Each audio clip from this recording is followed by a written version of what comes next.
والسلام على سيد المرسلين وخاتم النبيين محمد وآله وأصحابه أجمعين. أما بعد فأعوذ بالله من الشيطان الرجيم. بسم الله الرحمن الرحيم. وقالت طائفة من أهل الكتاب آمنوا بالذي أنزل على الذين آمنوا وجه النهار واكفروا آخره لعلهم يرجعون. صدق الله العظيم وصدق رسوله النبي الكريم.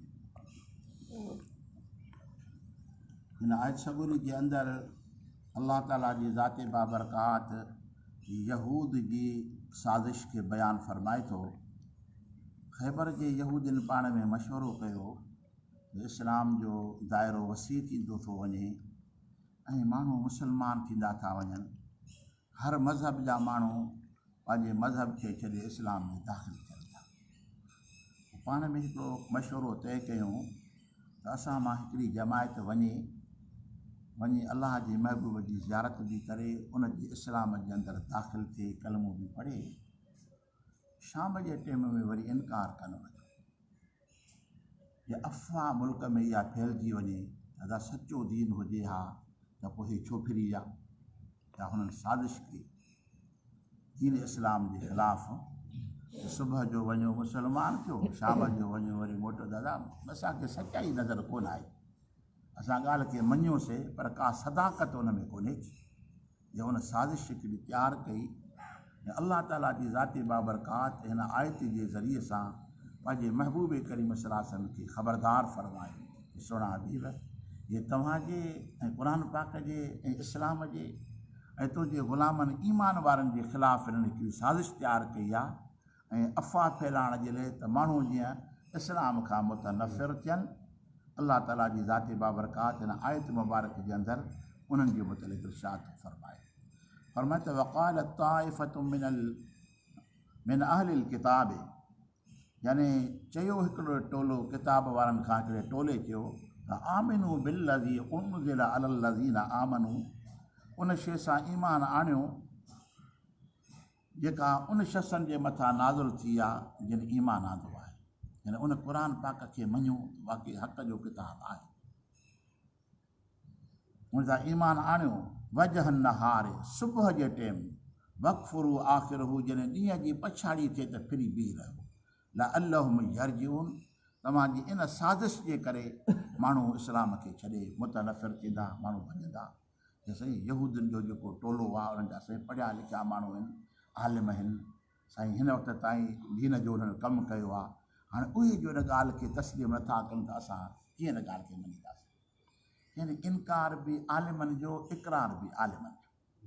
पढ़ियो लिखियो माण्हू जॾहिं ख़राबु थींदो आहे न, इन जहिड़ी ॿी का मुल्क में गंदगी हूंदी न आहे।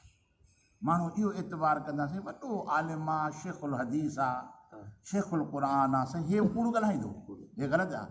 हालांकि इंसान में ग़लतियूं आहिनि, साज़िशूं बि आहिनि, कि साज़िश जे एतबार सां बि इहो कमु एॾो वॾो क़दम खणनि था इस्लाम खे, दीन खे, मुसलमाननि खे नुक़सानु पहुचाइण जे बारे में। अल्लाह ताला जी ज़ाते बाबरकात हिन आयत करीमा जे अंदरि ख़बरदार कयो, ख़बरदार मता तव्हां वटि बि कोई अहिड़ो साज़िश अची वञे ऐं तव्हांजे अक़ीदे खे, तव्हांजे ईमान खे, तव्हांजे अमल खे नुक़सानु पहुचाए।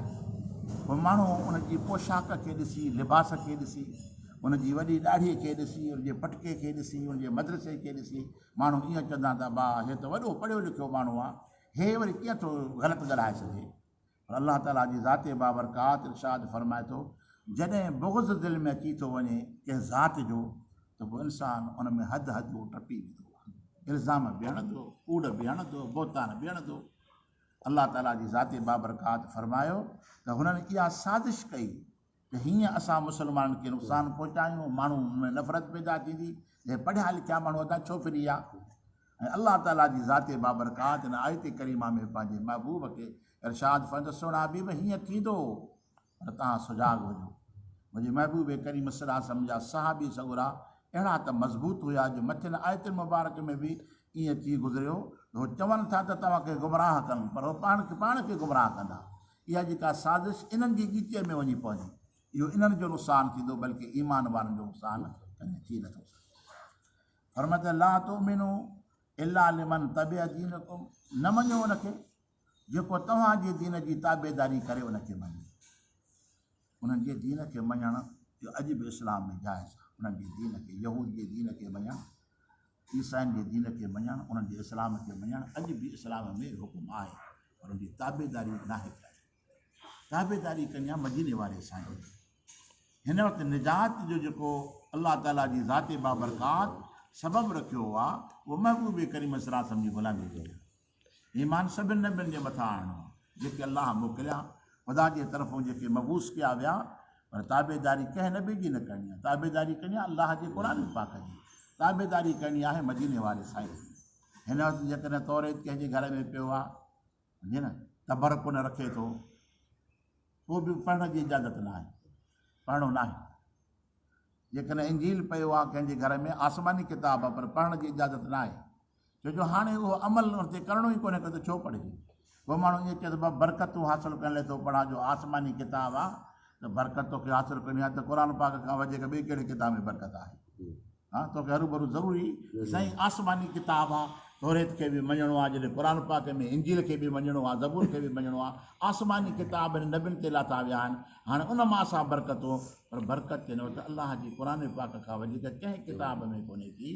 अलाह तौफ़ीक़ ॾे त सुबुह जे टाइम में उथ, रब जे क़ुर पाक जी तिलावत कर, पढ़ त पूरो सिपारो, न त हिकिड़ी एमी पढ़, हिकिड़ो रुकू पढ़, पर हिकिड़ी आयते करीमा पढ़ी न त बि अलाह ताला तोखे हुनजो बरकत अता फरमाए। छो जो क़ुर पाक रहमतुनि बरकतुनि खां ख़ाली न आहे। छो हिन वक़्तु इजाज़त न आहे कंहिंखे बि तौर शरीफ़ पढ़ण जी, इंजील पढ़ण जी न आहे। हिन वक़्तु निजात जेका आहे अलाह जे महबूब जी ग़ुलामी में रखियल आहे। बोले इन्नल हुदा हुदल्लाह ऐं युता अहदुम मिस्ल मा ऊतीतुम औ युहाजूकुम इंद रब्बिकुम। बाबू फरमा त बेशक हिदायत अलाह जी हिदायत आहे। हिदायत जेका सो अलाह जी हिदायत आहे। ऐं हिन वक़्तु अलाह जी हिदायत कहिड़ी आहे? रब जो क़ुर पाक आहे। ऐं अलाह जो महबूब करीम सल्लल्लाहु अलैहि वसल्लम जो आख़िरी नबी मदीने वारो साईं आहे। हिन वक़्तु हिदायत इहा आहे। ऐं युता अहदुम मिस्ल मा ऊतीतुम, ये जो ॾिनो वञे को हिकिड़ो मिसल उहो जो ॾिना वियो तव्हां, औ जो हाजूकुम इंद रब्बिकुम, या हुज्जत करे तव्हां ते वटि रब तव्हांजे। कुल इन्नल फज़्ल बियदिल्लाहि युतीहि मन यशा वल्लाहु वासिउन अलीम।